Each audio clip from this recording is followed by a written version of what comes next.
Okay? We left off, we're on page 145.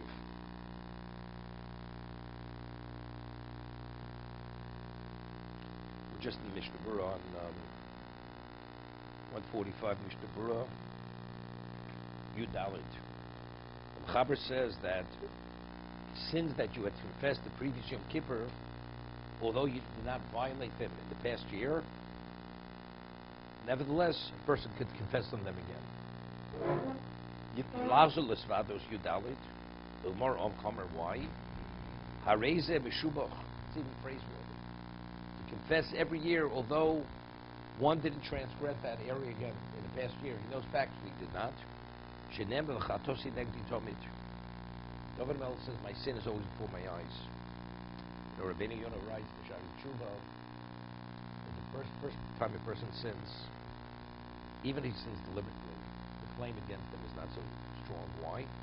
Because a person never sinning didn't realize that he was vulnerable to this, to violate, to fail. The person believed, all of a sudden he's overwhelmed with desire and he fails. Okay? So even though when he violated, he did it deliberately, but the reason why it happened, because he wasn't aware of his vulnerability. What about the second time? The second time is much more serious. Because now, since you already transgressed this area, so you realize you're vulnerable, so why don't you take all the precautions? Not taking the precaution is a stronger claim against the person. Because now it's been proven you're vulnerable. You should have been more careful. Why weren't you more careful?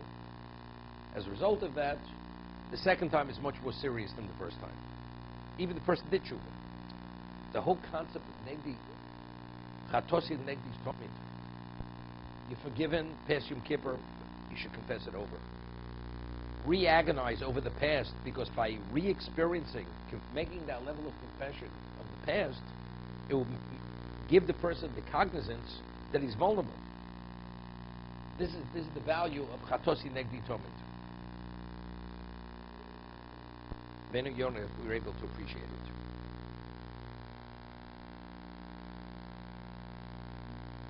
Many years ago, in the Yeshiva, and we kept over the synagogue. Very many. And there was a person who was a past state Supreme Court judge. He was an older man, and speaking about fences, rabbinic fences. And he says, Rabbi, for the children, do the rabbis have to create fences for us? There's a person who believes, he's the closest thing to the Sanhedrin. And he says, we're not children. So I explained to him, I said, the level of vulnerability of a person, understanding our weak points, what to do, what not to do. Even if 1 in 1,000 fails, it's too many. We're not saying the average person will fail necessarily. But 1 in 1,000, they were able to make that evaluation of the vulnerability of a human being. And because of that level of vulnerability, we have to make fences. Right? You have a guardrail on the highway. You'd say, well, most people drive safely. They're aware they stay in lane. But factually, you still have a guardrail, because for the few or those numbers who don't, they would go off the road. So you get the guardrail to protect them. You shouldn't. Rabbinic fences is the guardrail. That's what it is. Because people don't appreciate the level, how vulnerable they are. So even if you fail, it's at a distance. Nothing inside.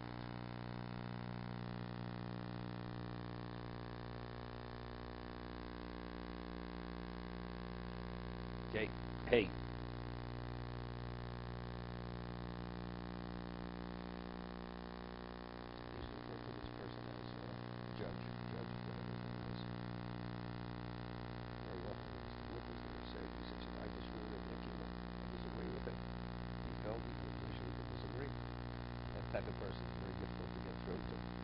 Okay.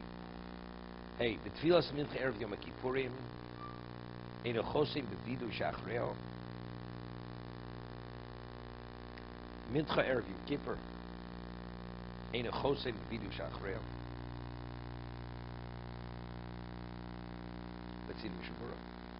Tefillas mincha erev Yom Afikim das Rashi is relay the Chol Havidu Yisomach Litfilo Yochol Lachto. Here, after the video, one concludes with the bracha, Baruch Hashem, Hokel Asulchon, the forgiving God. V'adim b'chol tefillah Shem Kippur me'nechosi b'vidu shachreo. The vidu we say on a personal level. We don't say a special bracha to conclude to indicate we said vidu. Even the Shliach Tzibur, it's included within the Shmon Esrei. We don't say a specific bracha, Baruch Hashem Hokel Asulchon, Noket tefillas mincha. So if that's the case, why do we only speak? Why does Muhammad Mincha Erev Yom Kippur? It's even on Yom Kippur. There's no bracha which indicates the conclusion of vidui.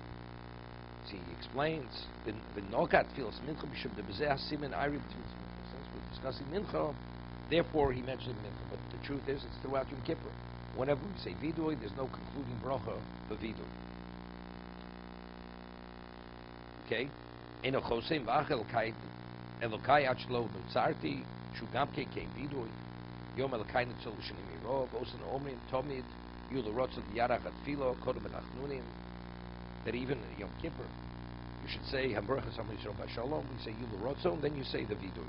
Uadin kan yom yul rotzon kodem shemas chulomar elokeinu keluseinu tov lefanecha tfiloseinu, which is the introduction to the vidui ashamnu. Let's see back to the Ramah Hagor. Erev Yom Kippur, when the Shliach Tzibur, you have the repetition of the Shmon Esrei, there's no mention in the Chazon Sashatz vidui. Elo mispal Shmon Esrei kibishari yimos hashono vein omrim avinu malkeinu. The Kol Shkiv Tachton. Erev Yom Kippur one does not say avinu malkeinu, and definitely not Tachton. Right? It's Erev Yom Tiv. One doesn't say it. So here there's. However, this year, because it's Shabbos, we can say Ovinu Malkeinu. We do say Ovinu Malkeinu with the Neilah. And I think this year we say it because it's Erev Shabbos. We're not going to say it throughout Yom Kippur, so we say it Erev Yom Kippur. We say Ovinu Malkeinu for that reason, because we're not able to say Ovinu Malkeinu throughout Shabbos. Vav. I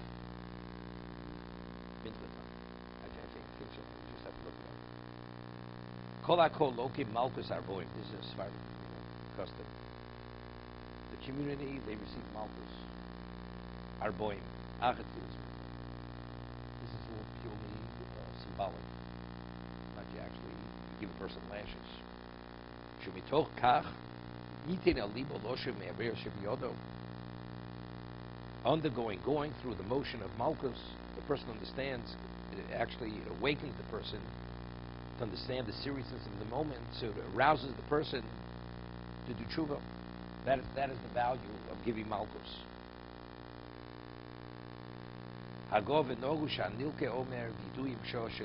as they're giving them the malchus, again symbolically, he says vidui. This is what they actually did at the time when they actually did.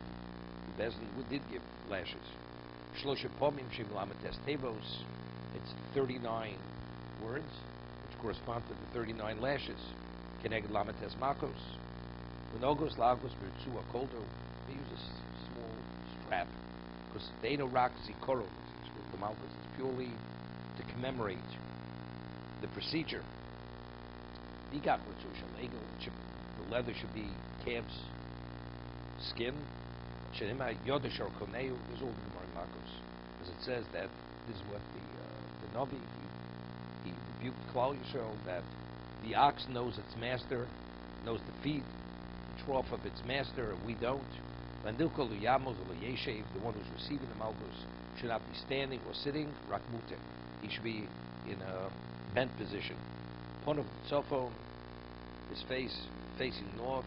V'achrov the Dorom, his back to the south. The Gemara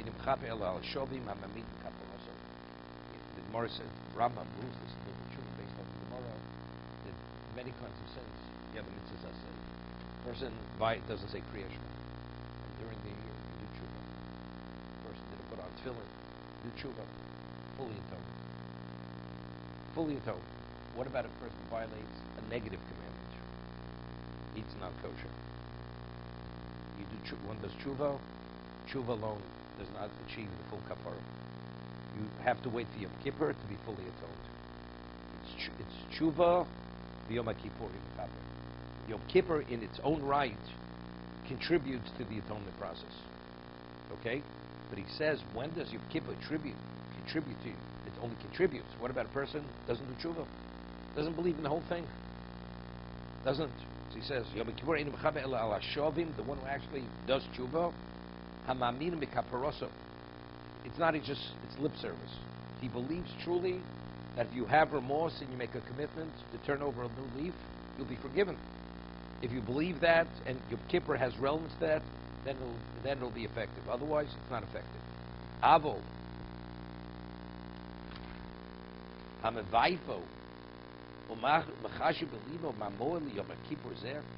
Person, he actually rejects it, and he's in a condescending manner. He says, "What's the value of this Yom Kippur?" Einam Chapelo. And he says, "Well, I go for my parents. That's why I go there. They buy me the ticket, and it would hurt them if I wouldn't come." He goes to the service, means nothing. Remember many years ago, the obituary on one of the Supreme Court justices. One of them came from Germany, and it said, and he wasn't observant at all, nothing. That when he was a law student in Germany, and he went into, how much, 400? He went into a shul, not a temple, because they had many reformed temples in Germany. And he saw, is what he said, he saw the way they were beating their breasts. And Yom Kippur could not tolerate it. He walked out, that was like, he never walked in again. It turned him off it. It put it in a light that it's something like it's archaic, and he couldn't deal with it. He rejected it. Ein mechaper. For this person, unless he has an understanding, a sense of what it is, Yom Kippur does nothing for this kind of person. What? It's fine. It's fine. No. Definitely. Whoever does it, it's not a whipping. It's pure. Some people, I know the Iranians, I don't do this, but when the Iranians they sent the children, this is before the fall of the Shah, that at the Seder, they whipped one another with scalpels to commemorate, like some people have a custom, they put the mats on their shoulder and walk around the table. So think what I know the Persians in England, okay? They probably need to shake them to see how you do it, okay? Okay. They hit you. Okay. And that's what it is. It's symbolic. They would whip the Jews in Egypt, the taskmasters. So that's the same. It's purely symbolic. We don't do it. So it's not really Ashkenaz. We don't do it. I don't know. We'll see. Let's see the Mishna Berura. Arboim lav dafka elo shloshim b'teisha. Shemitoch kach tebemes a malchus bo b'zman hazeh. Today we're not qualified to give malchus because we don't have the judges who have that level of ordination. Gamen chayiv malchus lekasro. Yet before Elidosim came mitoch kach yoshuv liduim shalosh pomim oshamti bagarati says oshamti. Koldu afal bishadina barochav tefach. Although when they would give lashes, the width of the whip was a tefach, was 4 inches. What did the loke rakmakas kalus? It's not that you actually hurt the person. It's just touching the person with the leather strap. Panav tzavi shomishu adin ibcho panav l'dorach l'tzomar rakla pugdil yachrof l'mizrach l'mayro kobish hashchina shruyo shom taskos dafke yafuk ponov sheikor chatus odem humachmas hamomo. Says most sins come because of monetary reasons. Ksiv mitzofen zov yeser alkein machni atzmo also tzad lo dishim shambolo achet turns to the north because that is the cause of all sin. Adkan v'chein noagim. It says chein noagim. So evidently, it says that's the custom. Among today, in Ashkenazi communities, we don't do it. Okay.